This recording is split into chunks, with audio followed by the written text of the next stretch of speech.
de ses élus, eh bien, qu'ils ont été arrosés. Ce sont des jardins arrosés. Alléluia. Ce sont des jardins d'Éden. Pourquoi? Parce que le jardin d'Éden, c'est Jérusalem, dont Ézéchiel 28, tu étais sur ma montagne sainte, tu étais en Éden, mais je t'ai projeté parce que tu ne me servais pas, parce que dans ton cœur on avait trouvé l'iniquité. C'est ce que dit la parole de Dieu au sujet du prince de Tyr. Alors elle est comparée à l'Égypte, cette Jérusalem, elle est comparée à l'Égypte, à la maison de servitude, elle est comparée au roi de Bassan. Excusez-moi s'il y a un petit bruit, parce que j'ai ma femme qui vous la porte. Et tu vois qu'il faut ouvrir, le diable, ça fait rien. Excusez-moi, elle va déposer quelque chose. C'est assez bon. Ouais, merci bien. Excusez-moi. Elle est comparée à la maison de servitude, à la maison de l'Égypte. Exode 13, verset 3. J'espère que j'ai mis les bons versets, alléluia. Exode 13, verset 3. Michée 6, verset 4. Exode 20, verset 2. Galates 4, 21 à 31. Le Seigneur parle bien de cette Jérusalem là où il y a toutes ces religions avec la mosquée d'Omar qu'on surnomme l'Arabie et spirituellement on l'appelle l'Égypte. Apocalypse 11 verset 8 on l'appelle Sodome. Le Seigneur prend les faux prophètes comme Sodome et Gomorrhe. C'est ce qu'il nous dit dans la parole de Dieu. Jérémie 23, versets 13, 14, 15, 16, 17, Apocalypse 11, 8.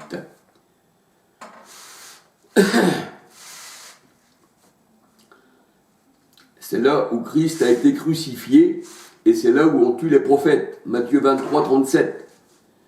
Elle s'appelle Sodome et Gomorrhe. Ésaïe 1, versets 9, 10, 11, 12 à 16. Alors, nous voyons dans Genèse 10, versets 19, 20. Alléluia. Donc, par les paroles de Dieu qui nous éclairent, parce que la lumière dans la parole de Dieu, c'est un enseignement, c'est pour ça qu'il faut donner la vue aux aveugles, pour qu'ils puissent voir clair. Proverbe 6, 23, Psaume 119, versets 105, 130, la révélation de tes paroles nous éclaire. Alléluia.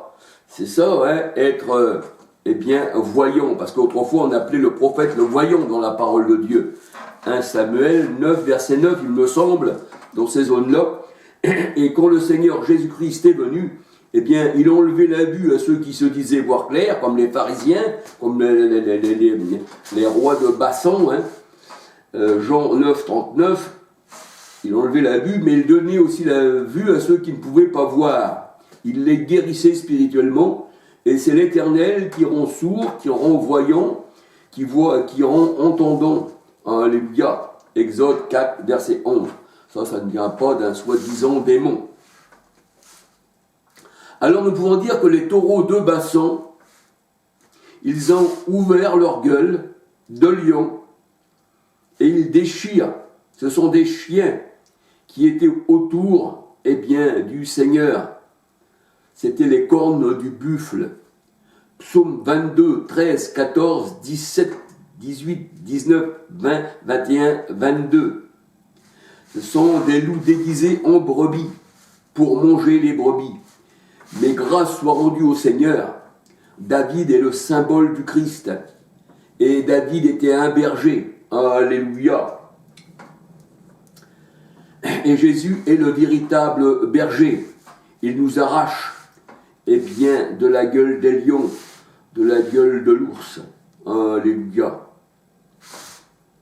1 Samuel 17, versets 33, 34, 35, 36, 37. Il nous enlève de la gueule de l'homme animal.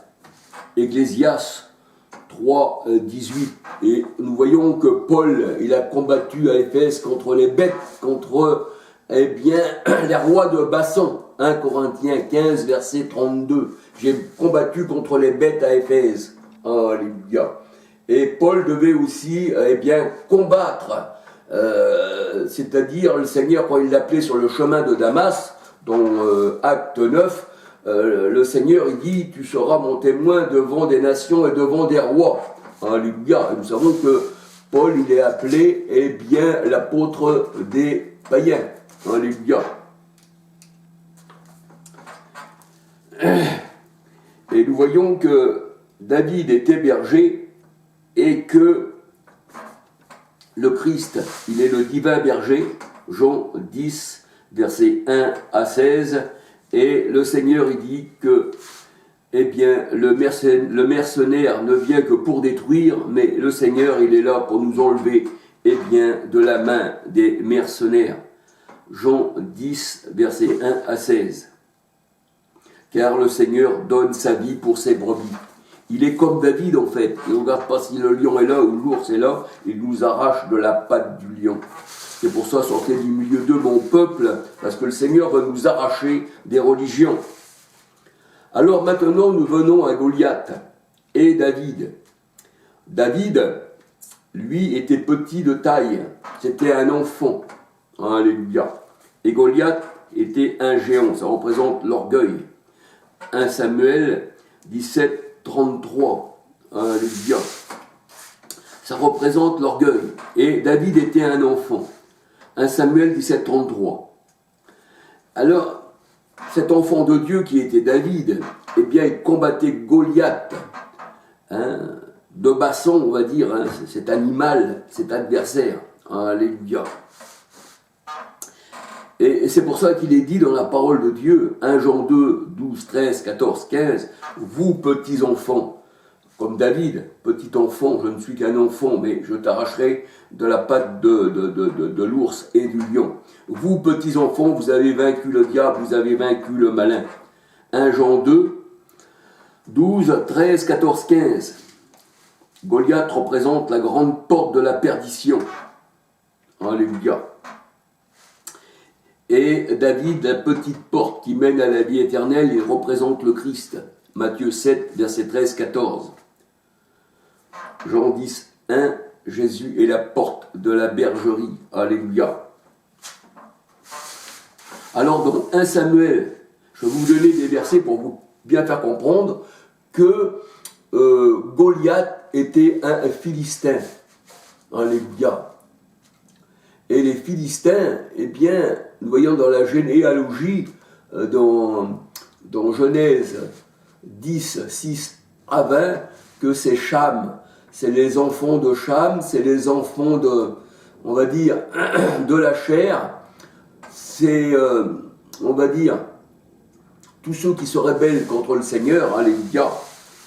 Ça, c'est la généalogie. Alors, je vous donne 1 Samuel 17, alors, verset 3, 4, 8, 9, 10, 11, 23, 24, 26, 32 à 55. J'ai mis beaucoup de versets, même à 57, mais c'est pour vous faire comprendre que Goliath était un Philistin. Alléluia. Alors, généalogie des Philistins, je vous l'ai dit, c'est dans Genèse 10, versets 6 à 20. Ce sont les fils de Cham, c'est Canaan, c'est l'Égypte. Genèse 9, versets 18, 22, 25, 26, 27. Mais quand je dis l'Égypte, c'est Apocalypse 11, verset 8. C'est là où Christ a été crucifié. C'est là où il y avait ces religions. C'est là où les fous de Bassan, ces Égyptiens, sont venus autour du Seigneur. Genèse 9, 18, 22, 25, 26, 27. Et la Bible dit « Maudit soit Canaan ». Alléluia. Pourquoi ? Parce qu'il se rebelle toujours contre l'Éternel.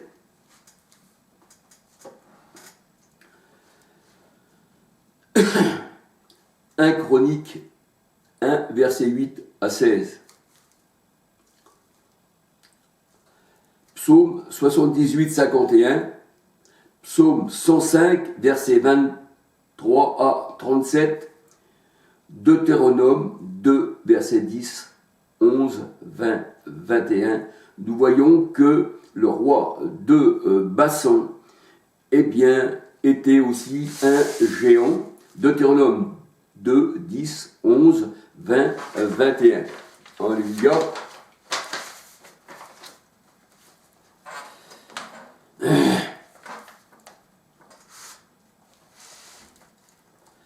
Le roi de Bassan représente les ennemis de Dieu. Ces géants représentent les orgueilleux, ceux qui se mettent en face du Seigneur. Deutéronome 3, versets 1 à 10. Voir aussi Deutéronome 3, versets 11, 13. Les Réphaïm, les géants, les fils d'Agar. C'était les fils d'Agar. Bien qu'Agar, son mari était Abraham.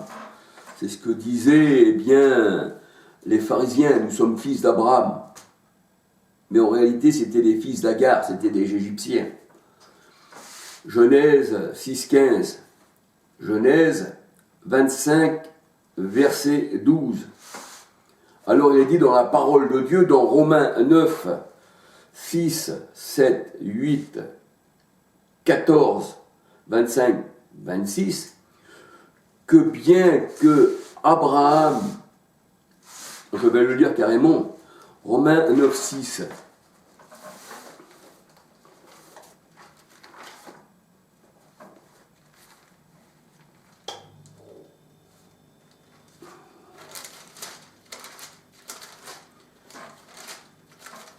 Romains 9, 6. Romains 9, 6, on va lire un peu plus loin même. Romains 9, 6. Ce n'est point à dire que la parole de Dieu soit restée sans effet, car tous ceux qui descendent d'Israël ne sont pas d'Israël. La seule Israël, c'est Galates 6, 16, l'Israël de Dieu, qui est composé de juifs et de païens.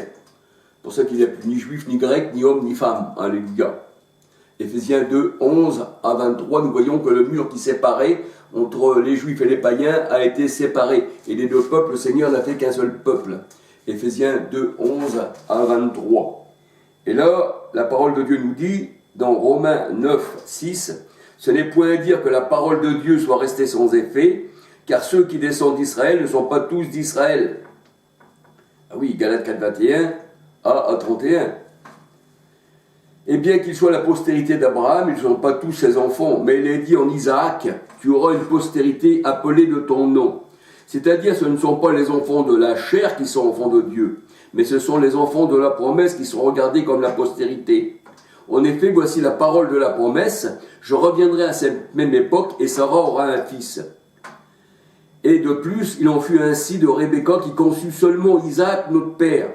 Car les enfants n'étaient pas encore nés, ils n'avaient pas encore connu ni le bien ni le mal, afin que le dessein d'élection de Dieu subsiste, sans dépendre des œuvres, par la seule volonté de celui qui appelle.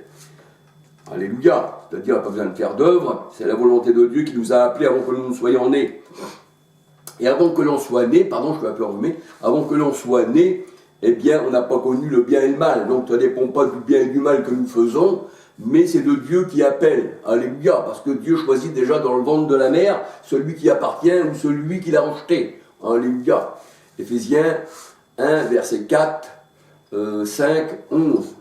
Né avant même le sein de la mère. Alléluia. Et le Seigneur disait dans dans Jean 15, 16, disait à ses disciples, c'est pas vous qui m'avez choisi, mais c'est moi qui vous ai choisi. On voit qu'on ne choisit pas le Seigneur, mais c'est lui qui nous choisit avant notre naissance, bien avant qu'on connaisse le bien et le mal. Alléluia. Car les enfants n'étaient pas encore nés, qu'ils n'avaient ni fait ni bien ni mal, afin que les desseins d'élection de Dieu subsistent sans dépendre des œuvres, par la seule volonté de celui qui appelle. Psaume 58, verset 4. Quand il fut dit à Rebecca, l'aîné sera assujetti au plus jeune, selon ce qu'il est écrit. J'ai aimé Jacob et j'ai haï Ésaü. Alors c'est Romains 9, 6 à 13 pour l'instant. Et là la parole de Dieu nous dit qu'il n'y a pas de justice dans le Seigneur, car il fait miséricorde à qui il veut et la compassion de qui il veut, et c'est lui qui a fait des vases d'honneur et des vases de déshonneur. Ça veut dire qu'il a créé aussi le méchant pour le jour du malheur. Ça ne vient pas d'un démon, mais ça devient du Seigneur qu'il a fait le méchant, qu'il a fait des vases de déshonneur et des vases d'honneur. Alors, Romains 9, 6 à 24. Alléluia. Romains 9, 6 à 24. Alléluia.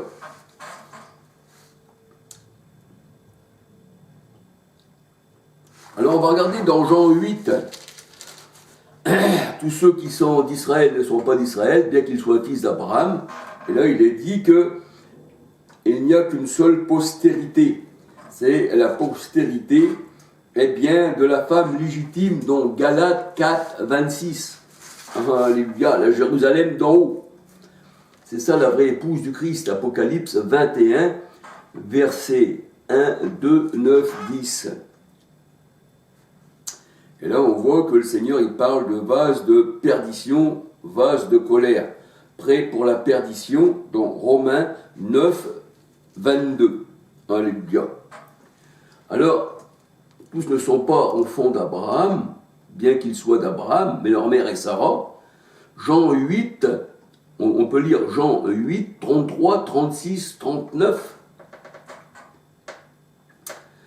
41, 42, 43. Alors, ils ne pouvaient pas comprendre, ces pharisiens qui se disaient enfants d'Abraham, et le Seigneur ils disait pour père le diable, ils ne pouvaient pas comprendre la parole du Seigneur, parce que c'est spirituellement qu'on en juge, et vu qu'ils étaient contre le Seigneur, et que c'est lui qui donne la lumière, alors ils sont restés dans les ténèbres, parce que les ténèbres ne l'avaient pas reçu. Jean 8, versets 33, 36, 41, 42, 43. Alors, l'Égypte, fils de Cham. L'Égypte, fils de Cham. Ce qu'on appelle aussi le pays de Cham. Genèse 10, versets 6, 13, 14. 14, 15, 19. D'où sont sortis l'Égypte, donc Genèse 10, 6, 13, 14, 15, 19. D'où sont sortis les Philistins, les Goliaths, c'est-à-dire Canaan, Nombre 13, versets 1 à 33. Alors on peut dire que les fils de Benjamin, eh bien, ce sont aussi des Baals. C'est des Baals, les fils de Benjamin. Quand le Seigneur il prend le symbole de l'Égypte, Apocalypse 11, 8, ça ne veut pas dire qu'il parle carrément de l'Égypte, mais là il parle de Benjamin, des Baals, des Rapha, des Goliaths, des fils de haute taille. Et nous voyons que le roi Saül dépassait le peuple d'une tête. Alléluia, c'est ce que nous allons voir plus loin. Alors, voir aussi les fils de Benjamin. Voici la généalogie. 1 Chronique 8, verset 1-2. Il y a les Rapha.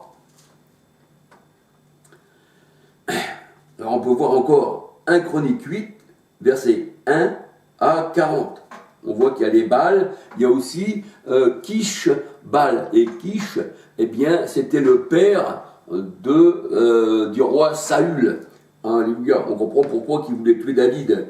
Eh bien, le roi Saül, il était, on va dire, bipolaire. Un jour, il était bien et un jour, il était mal.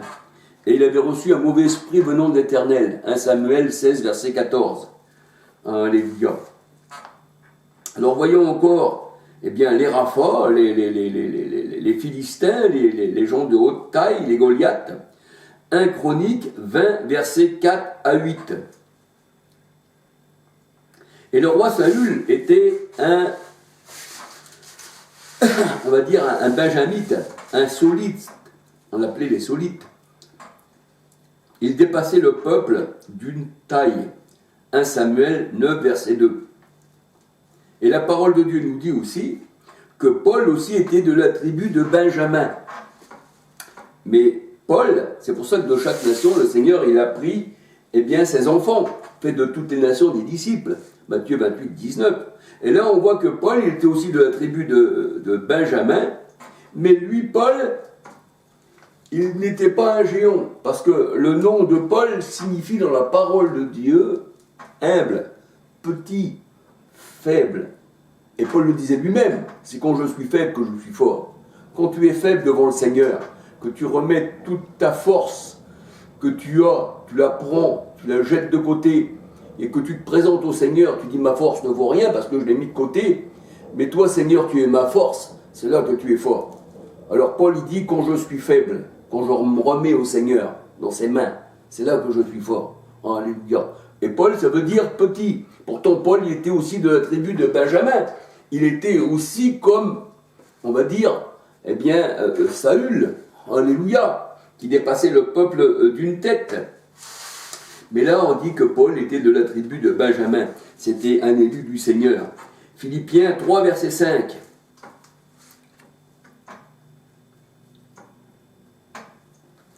Et les grands, eh bien, le Seigneur, eh bien, il les raccourcit, c'est obligé.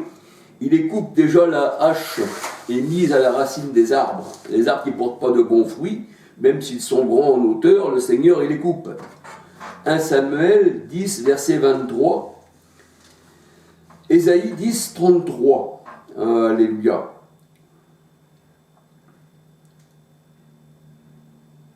Et on peut voir que Eliab, il était de grande taille, eh bien le Seigneur l'a rejeté. Parce que le Seigneur a regardé son cœur, et il a vu que dans son cœur, il y avait de l'orgueil, la taille là, ça n'allait pas, c'était d'après le cœur. L'Éternel n'a pas des yeux comme un homme, le Seigneur regarde au cœur. Alléluia. 1 Samuel 16, 17. Alors pour le roi de Bassan, on peut voir dans Nombre 21, versets 32-33, je vais voir avec vous, alléluia.